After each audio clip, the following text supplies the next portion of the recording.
Maaaring nagdulot ng pagiging walang silbi sa mga drone ang bagong Dragonfire laser system ng United Kingdom. Kalimutan mo na ang misil, lambat ng isda, at jamming system. Ang sandatang ito ay natutunaw ng tahimik at mabilis ang mga target sa himpapawid sa halagang 13 bawat putok. Sa digmaan kung saan mga drone ang namamayani gabi-gabi, binabago ng Dragonfire ang laro. Hindi ito nauubusan ng bala o pumapalya. Matapos ang huling pagsubok, ilalagay na agad ito ng kagawaran ng tanggulang pambansa ng United Kingdom sa produksyon. Ang Dragonfire ay hindi lang prototype. Ito ay sandatang gawa sa bansa na pwedeng magbago ng paraan ng pagtapat sa mga drone sa makabagong digmaan. Kaya't himayin natin kung ano talaga ang sistemang ito. Ano ang dahilan kung bakit ito napakawasak at kung bakit maaari itong maging isang bangungot para sa digmaan ng mga drone. Ang lokal na sandata ay posibleng magdulot ng revolusyon sa anti-drone na digmaan sa United Kingdom at iba pang lugar. Tuklasin natin ang kwento. Ano ang dahilan ng pagiging epektibo ng laser weapon system laban sa drone at paano bahagi ang Dragonfire ng Global Laser Weapon System? Matapos ang pinakabagong matagumpay na pagsubok ng Dragonfire system noong Nobyembre 20, inihayag ng Ministry of Defense ng United Kingdom ang pagpirma ng kontrata na nagkakahalaga ng 420 milyong piso kasama ang tagagawa ng depensang kumpanya na MBDA United Kingdom. Ang kontrata ay magpapahintulot sa kumpanya na ipagpatuloy ang pagdevelop ng sistema at i-install ito sa ilang British-type 45 destroyer sa loob ng 2 taon. Sa anunsyo ng kasunduan, sinabi ni Luke Pollard, Ministro ng United Kingdom para sa Depensa, Kahandaan at Industriya, ang makapangyarihang laser na ito ay mag-uuna sa Royal Navy sa inobasyon sa NATO. Magdadala ng bagong kakayahan para depensahan ang United Kingdom at mga kaalyado sa bagong panahon ng banta. Sa panahon ng pagsubok, tinarget ng Dragonfire ang mga drone na lumilipad sa bilis na 400 milya bawat oras, doble ng bilis ng isang Formula 1 na sasakyan. Sa kahabaan ng Hebrides Range sa Scotland, pinabagsak ito ng eksakto. Ito ang pinakabagong matagumpay na pagsubok ng sistemang maihahatid 5 taon ng mas maaga at pasok pa rin sa budget. Halos hindi marinig, lalo na ngayon na karaniwan na ang sobrang gastos at pagkaantala sa pagdevelop. Ang Dragonfire ay pinamumunuan ng Defense Science and Technology Laboratory or Defense Science and Technology Laboratory para sa United Kingdom Ministry of Defense, katuwang ang mga kasosyo nitong industriya, ang MBDA Leonardo at Kinetic. Ang sistema ay nagmula sa isang paunang grant noong 2000 at 17 mula sa Chief Scientific Advisors Research Program ng British Ministry of Defense na humigit kumulang 397 milyon upang ipakita ang kakayahan ng Laser-Directed Energy Weapon System. Kalaunan, nagkaroon ng P100 at 32M na kolaboratibong pamumuhunan kasama ang mga industriya para paunlarin ang teknolohiya. Unang isinapubliko ang mga pagsubok laban sa mga hindi gumagalaw na target sa Defense Science and Technology Laboratory Port at Downrange noong huling bahagi ng 2022. Matapos makumpleto ng Dragonfire ang unang high-power na pagpapaputok nito noong Oktubre, naganap na ang mga low-powered tracking trials mas maaga pa noong taong iyon. Hulyo 2022 sa Hebrides Range. Noong Enero 2024 nagtagumpay muli ang programa sa unang high-power na pagpapaputok nito sa target sa himpapawid. Mula noon, nagpatuloy ang mga karagdagang pagsubok hanggang 2024 upang patunayan ang kakayahan ng sistema. Ngayon, matapos ang matagumpay na demonstrasyon, opisyal nang inaprubahan ang Dragonfire para sa mga British destroyer. Ito ang unang European-built laser-directed energy weapon system or laser-directed energy weapon na aktibong ipapakalat. Hindi ito ang unang laser-directed energy weapon na naipakalat sa mundo.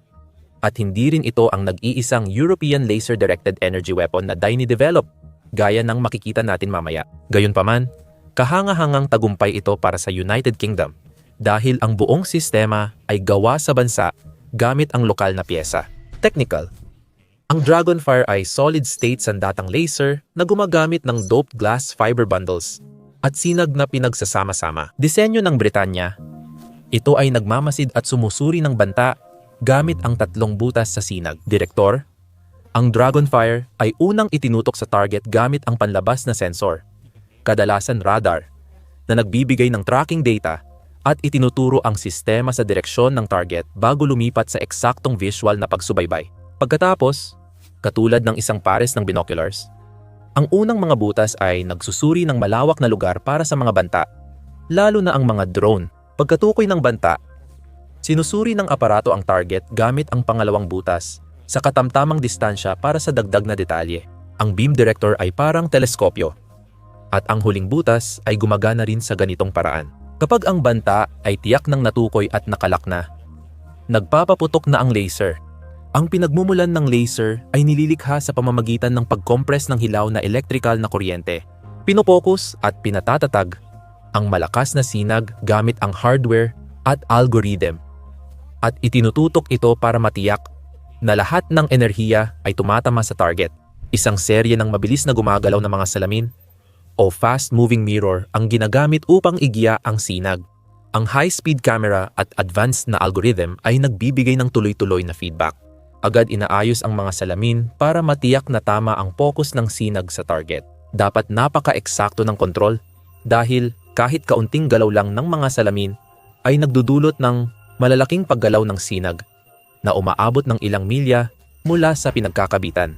Upang maiwasang masira ang mga salamin dahil sa malakas na enerhiya ng laser, ang kumpanyang pang-depensa na Leonardo, isa sa mga nag-ambag sa proyekto, ay pumili ng espesyal na mga materyales at bumuo ng mga teknolohiyang may low absorption coating. Pinangungunahan ng MBDA ang proyekto, nagbibigay ng command at control system at gumagamit ng kanilang kaalaman sa missile portfolio, advanced image processing at tracking algorithms. Nagbigay ng fiber amplifiers ang kinetic para sa laser source, habang si Leonardo ang gumawa ng beam director. Nagbigay ang kinetic ng test range para isailalim ang sistema sa maraming simulation ng magulong dagat at galaw ng kalaban. Dagdag gilakas ito sa hukbong dagat ng United Kingdom, lalo na sa paglaban sa high-speed na drone. Ang kontrata ng Dragonfire ay isa ring magandang dagdag para sa industriya ng depensa ng United Kingdom, lalo na sa Scotland, kung saan pangunahing itatayo ang sistema. Sabi ni kalihim ng Scotland Douglas Alexander, ang Dragonfire ay benepisyo sa depensa ng Scotland dahil magdadala ito ng bagong skilled na trabaho at paglago ng ekonomiya sa rehiyon. Inaasahan ng Royal Navy na 500 at 70 trabaho ang malilikha o mapapanatili. Sinabi ni Chris Alom ng MBDA United Kingdom na malaking tagumpay ang kasunduang ito at patunay na kayang magbigay ng makabagong kakayahan sa mandaragat kapag nagtutulungan ang gobyerno at industriya.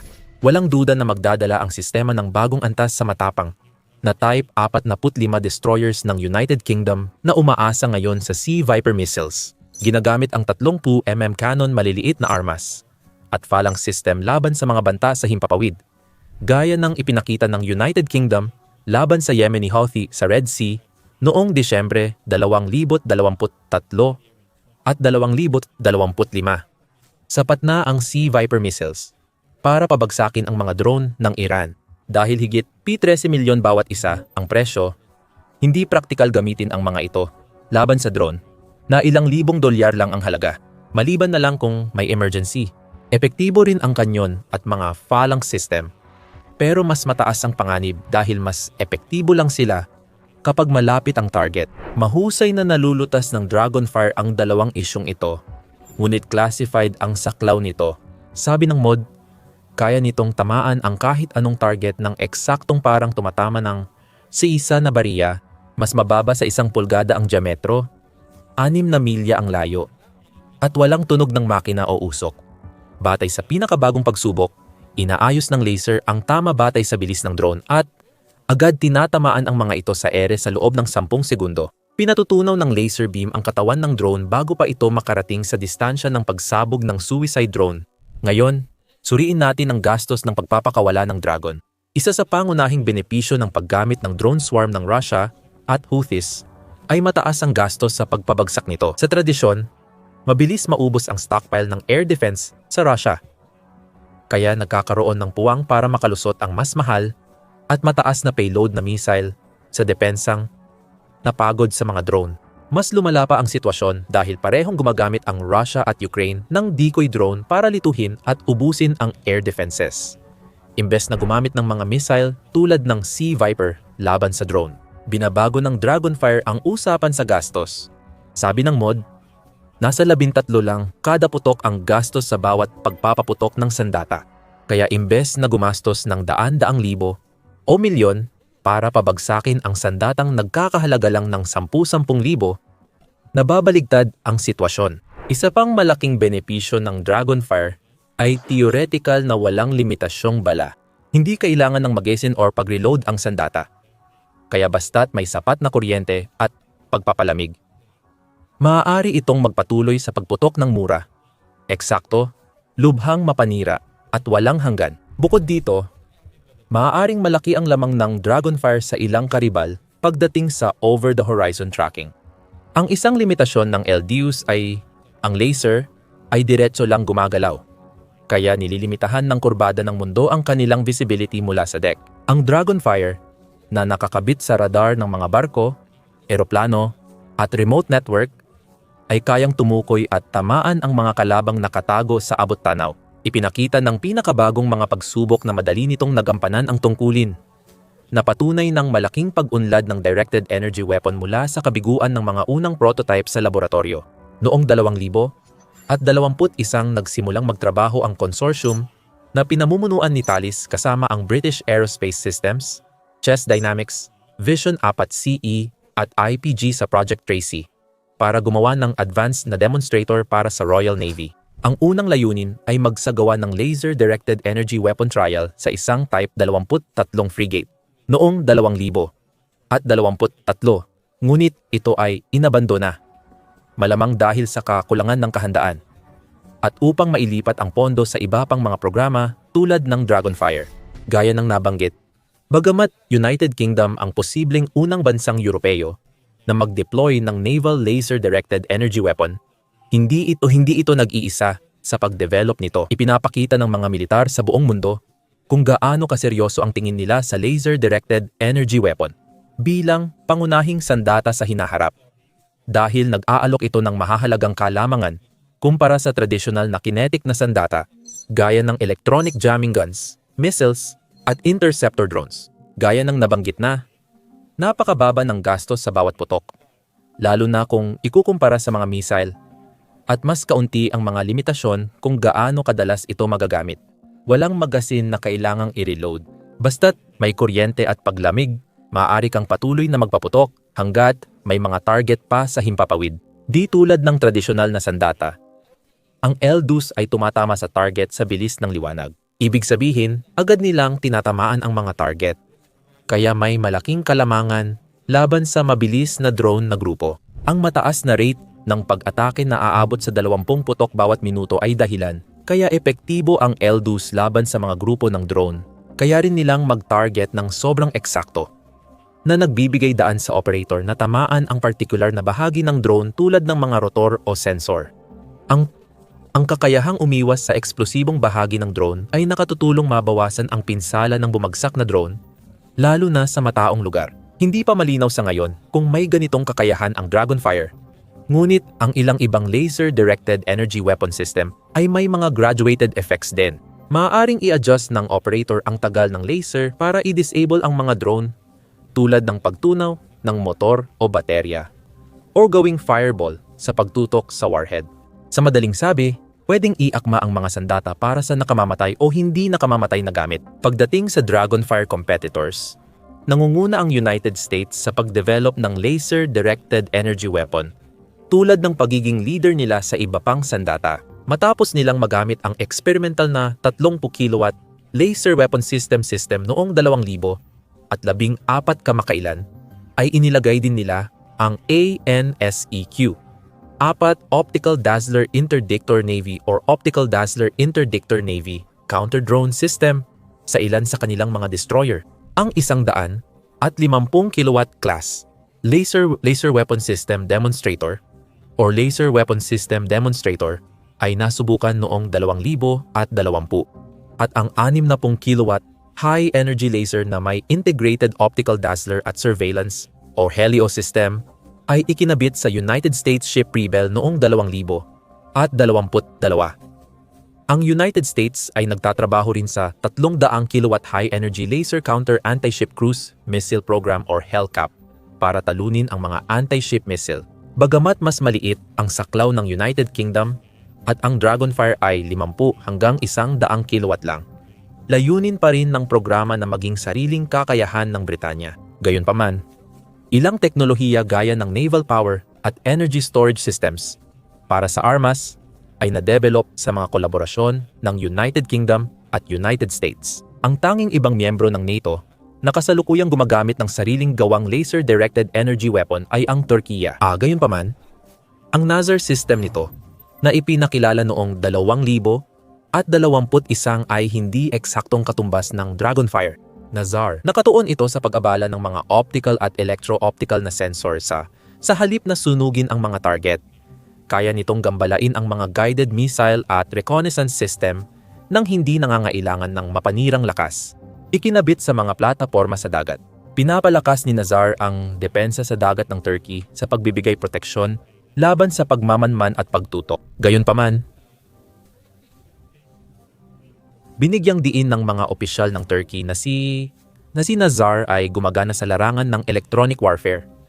Nililito at iniistorbo ang mga paparating na banta gamit ang mataas na presisyong enerhiya ng liwanag sa halip na pabagsakin na ang mga ito. Mayroon namang mas direktang kakumpetensya ang Turkey 8 sa Dragonfire at ito ay ang ALCA. Isang dual-mode system ito na gumagamit ng electromagnetic jamming at high-energy laser technology. Ginawa at inilunsad ng Roketsan noong 2000 at 19 ito ay para sa counter-drone operations, lalo na laban sa unmanned aerial vehicle swarm. Sa laser mode, kaya nitong sirain ang target sa 1,600 at 40 talampakan, habang halos doble ang abot ng electromagnetic mode. Kaya ng sistema i-disable ang buong swarm ng drone hanggang 4,000 metro ang layo. Pangunahing sandata ito sa lupa. Karaniwang nakakabit sa self-powered 4x4 na sasakyan. May fixed variant din na para sa barko at coastal site bilang proteksyon ng hukbong dagat.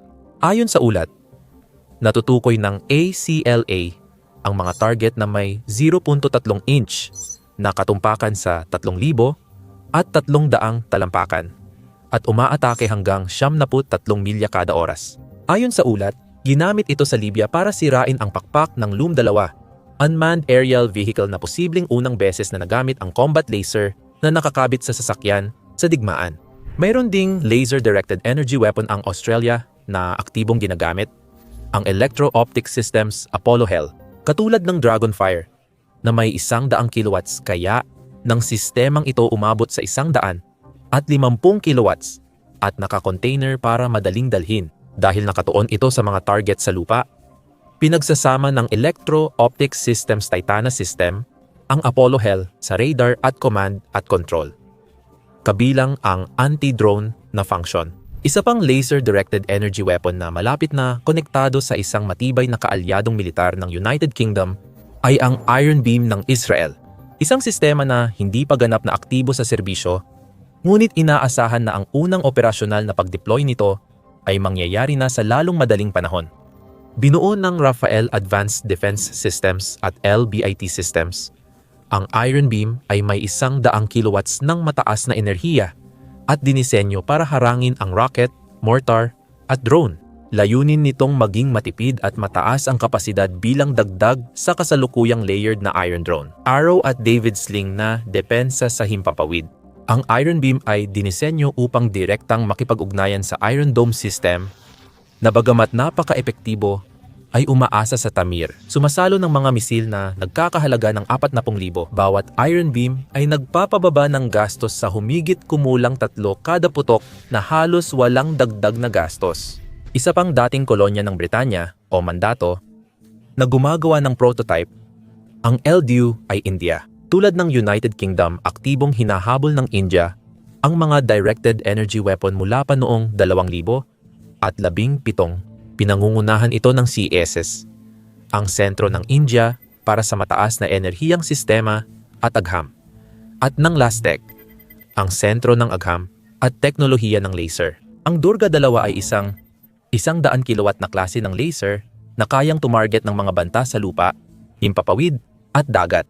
Ang 1 kilowatt na prototype na matagumpay na tumarget sa mga metal na plato sa malapitang distansya ay pinalawak para sa mas mataas na lakas, katumpakan ng sinag at tibay.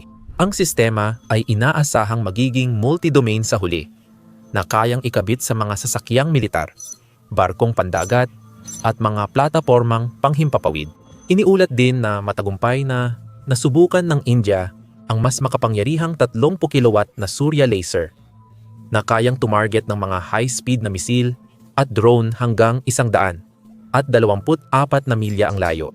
Sa larangan ng Pasipiko, parehong nakagawa ng malalaking pag-unlad ang Hapon at Timog Korea nitong mga nakaraang taon upang mapalit ang agwat nila sa nangunguna sa rehiyon. Pagdating sa laser-directed energy weapon ang China, parehong pinapalawak ng dalawang bansa ang kanilang mga pagsisikap sa pamamagitan ng pamumuhunan sa militar at pinabilis na pag-unlad ng teknolohiya na layuning mag-deploy ng mga praktikal na sistema para sa tunay na pangangailangan sa depensa. Noong 2024 ipinakita ng Hapon ang 10 kilowatt laser weapon na nakakabit sa electronic warfare vehicle sa Defense Showcase. Bagaman 4 na beses na mas mahina kaysa Dragonfire, ito ay may tiyak na layunin na pabagsakin ang maliliit na drone, kagamitan sa pagmamanman, at mga sensor sa mga tactical na sitwasyon. Ang sistema ay kasalukuyang nakakabit sa truck, pero plano ng Hapon na palawakin ito para sa hukbong dagat at airbase. Naipakita na ng Timog Korea ang Block 1 anti-aircraft laser system nila na nagkakahalaga lang ng 150 kada putok. Dinisenyo ito para sa short-range defense sa mataong lugar o conflict zones, tahimik, compatible sa stealth, at mababa ang thermal signature. Perpekto laban sa maliliit na drone at loitering munition gaya ng Geron. Nagsimula pa noong 2000 at 6 ang paggamit ng China ng LDOS. Nang iulat na gumamit sila ng laser para bulagin ang satellite ng United States kamakailan, malawakan ng ipinakalat ng China ang kanilang Silent Hunter, isang 30 hanggang 100 kilowatt na laser system, dating gamit sa sasakyan, ngayon ginagamit na rin sa Type 07, isa amphibious ships, bilang depensa laban sa drone at magagaan na sasakyan. Gayunpaman, bukod sa Silent Hunter, nakilala ring Low Altitude Laser Defense System o Low Altitude Laser Defense System. Malaki ang patuloy na puhunan ng industriyang militar ng China sa directed energy. Layunin nilang gumawa ng sistema na kayang gambalain ang satellite sensors at pigilan ang paggabay sa misil ng kalaban habang lumilipad. Siyempre, kasali rin dito ang Rusya. Ang Peresvet system nito ay isang anti-satellite laser system na ipinakilala noong 2000 at 18 na sinasabing may saklaw na 100 at 24 hanggang 600 at 83 milya. Tinutukoy nito ang pag-abala sa sensors ng satellite at low-orbit na device, lalo na dahil sa malakas na kontrol ng United States sa satellite surveillance. Kung totoo ang super weapon na binanggit ni Pangulong Vladimir Putin ng Russia, malaki talaga ang epekto nito. Maaaring mapantay ng Peresvet ang laban kung sakaling magkaroon ng malawakang digmaan sa pagitan ng Russia at NATO. Sa panahon ng digmaan sa Ukraine, pinalawak din ng Russia ang paggamit nito sa mga ground-based na taktikal na aplikasyon sa pamamagitan ng pag-deploy ng Zadira laser-directed energy weapon na ayon sa ulat ay naging matagumpay sa pagpapatigil ng maliliit na walang pilotong sasakyang panghimpapawid. Inilunsad ng mga opisyal ng Russia ang sistema bilang mabilis at murang alternatibo sa mga missile defense, lalo na sa lugar na maraming drone. Gayunpaman, dahil sa matinding hilig ng Ukraine na sirain ang mga kagamitan ng Russia na kadalasang hindi rin gumagana ng tama, hindi na rin nakakagulat na may ulat ng mga Chinese Silent Hunter na ipinadala ng Russia sa Ukraine noong Oktubre 2024. Lumilitaw ding ginagamit ang Chinese laser-directed energy weapon para protektahan si kataas-taasang pinuno ng Iran, Ayatollah Khamenei, sa isang bihirang pampublikong sermon. Para naman sa panig ng Ukraine, nakabuo at naipadala nila ang sariling gawa nilang Trizu o Trident Laser Directed Energy Weapon na pangunahing ginagamit upang labanan ang gabi-gabing Geron swarms ng Russia. Tulad ng Dragonfire, winawasak nito ang mga drone sa pag-init ng mahahalagang bahagi. Bumibiyahe sa bilis ng liwanag para sa halos instant na pag-atake sa murang halaga bawat putok. Bagamat United Kingdom ang unang bansang Europeo na nagpadala ng laser-directed energy weapon, may iba pang mabilis na sumusunod. Pinakamahalaga rito ang Tactical Advanced Laser Optical System or Tactical Advanced Laser Optical System, isang pan-Europeanong proyekto sa pangunguna ni Francis Silas. Kasama ang 16 na katuwang tulad ng British Kinetic MBDA at Italianong Leonardo. Layunin ng proyekto na gumawa ng sandatang laser sa Europa na higit sa 100 kilowatts. Ang MBDA ay nagtatrabaho rin sa isang hiwalay na laser-directed energy weapon kasama ang Rheinmetall ng Alemanya, ang Rheinmetall Naval Demonstrator. Kamakailan, nagpadala ang kumpanya ng gumaganang demonstrator ng sandatang laser pandagat sa Alemanya. Ang MBDA at Leonardo ay nagtutulungan sa magaan na laser system para sa pandagat, habang ang Pransya naman ay nagde-develop ng Helmer P anti-drone laser-directed energy weapon at laser system para sa French Navy. Kaya sa lahat ng mabilis na pag-unlad ng mga laser-directed energy weapon para labanan ang mga ito, ibig bang sabihin nito na bilang na ang araw ng mga drone, ang mga laser-directed energy weapon tulad ng Dragonfire ba ay magpapawala na lang agad sa mga drone at mawawala ang halaga ng mga ito? Kasing bilis ng paglitaw nila? Hindi eksakto. Dahil kahit may maraming benepisyo, malaki pa rin ang kakulangan ng mga sandatang ito. Hindi sila laging epektibo sa anumang panahon.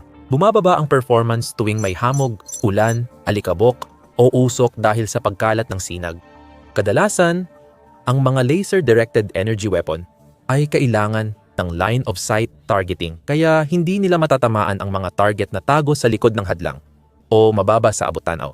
Gayunpaman, gaya ng nakita natin, naipakita na ni Dragonfire ang pag-abot sa lampas sa tradisyonal na limitasyon sa pamamagitan ng pagpapakita ng kakayahang tumama sa mga target na lampas sa abot-tanaw.